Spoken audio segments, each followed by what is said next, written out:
Hello students, कैसे हैं आप सब। आई होप आप सभी बहुत अच्छे होंगे। मैं हूं आपके इंग्लिश के teacher and today we are going to start chapter number 12 having best friends. तो चलिए इस चैप्टर को स्टार्ट करते हैं। Once upon a time there live 4 friends, a fox, an eagle, a mouse and a tortoise. तो बच्चों एक जंगल में 4 फ्रेंड्स रहते थे, फॉक्स, ईगल, माउस और tortoise.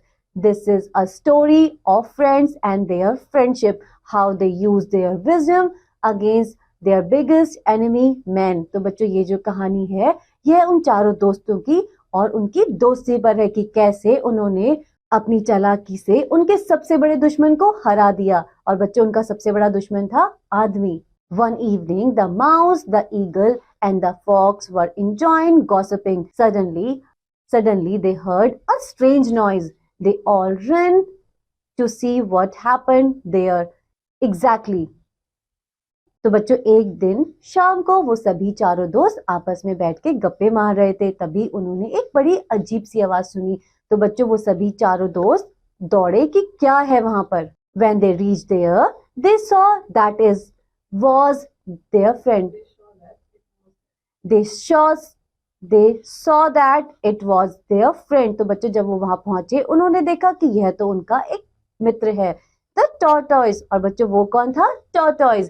He was trapped badly in a hunter's net, जो कि एक हंटर के नेट में बहुत बुरी तरीके से फंस गया था। The mouse narrated, "Don't worry friends, I have a plan." तो बच्चों देखिए इस पिक्चर में कि कैसे जो माउस है वो अपने दोस्तों को बता रहा है कि उसके पास एक प्लान है।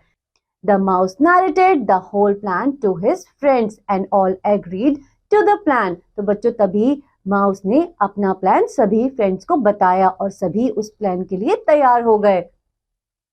The 3 friends were ready to help। और बच्चों तीनों दोस्त हेल्प करने के लिए तैयार थे। Their friend at any cost।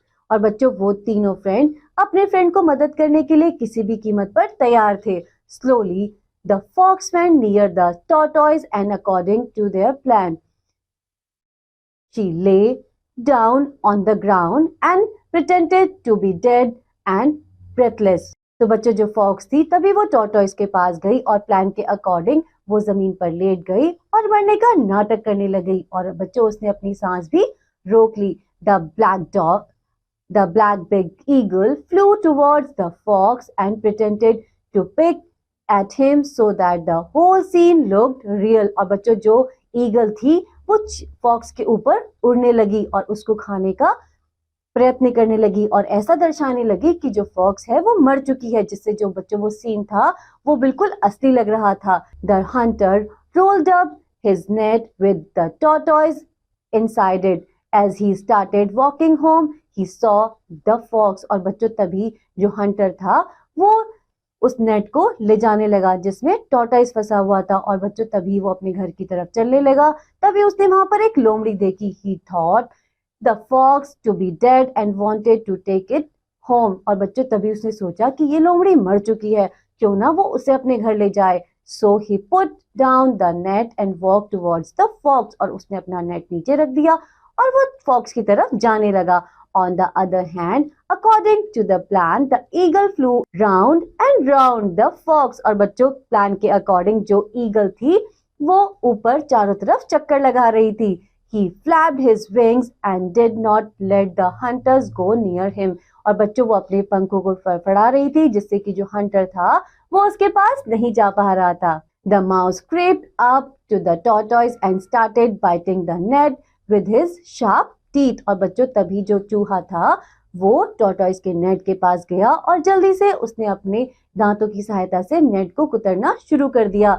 While the eagle kept the hunter busy, the mouse set the tortoise free। और बच्चों क्योंकि ईगल ने हंटर को बिजी रखा हुआ था और बच्चों तभी माउस ने जल्दी से नेट काट के टॉर्टॉइस को फ्री कर दिया।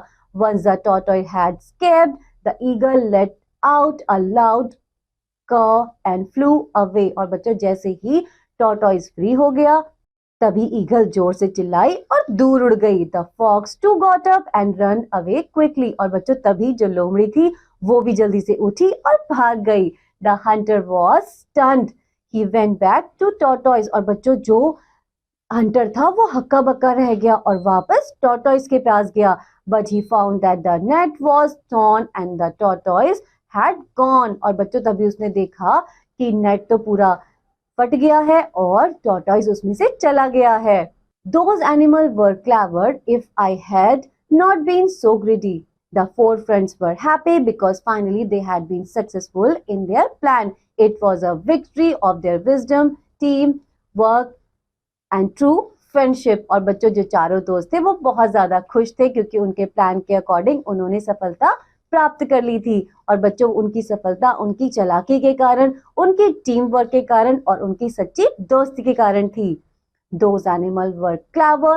If only I had not been so greedy. और बच्चों तभी जो हंटर था वो सोचने लगा कि ये सभी एनिमल्स कितने चालाक थे और ना ज्यादा लालची नहीं होना चाहिए था।